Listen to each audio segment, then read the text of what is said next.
A reading from the book of Ecclesiastes.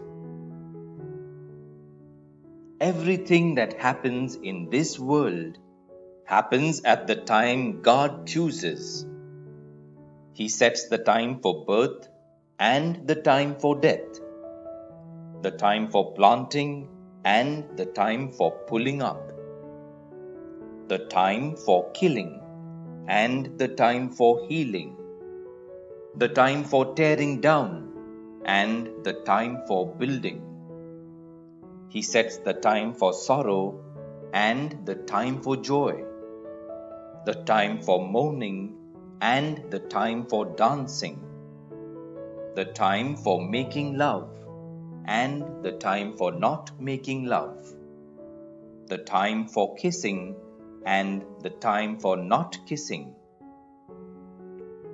He sets the time for finding and the time for losing, the time for saving and the time for throwing away, the time for tearing and the time for mending, the time for silence and the time for talk.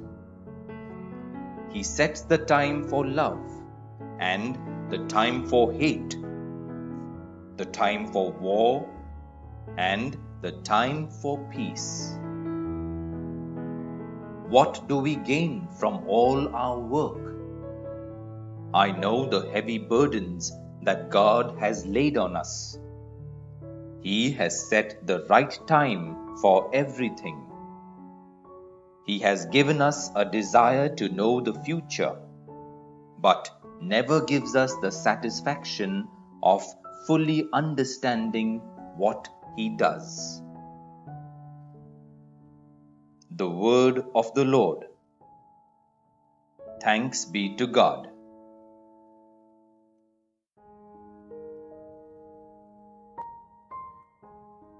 A reading from the Gospel according to Luke.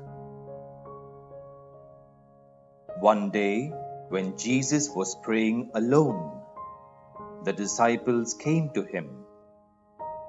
"Who do the crowds say I am?" he asked them. "Some say that you are John the Baptist," they answered. "Others say that you are Elijah, while others say that one of the prophets of long ago has come back to life." "What about you?" he asked them.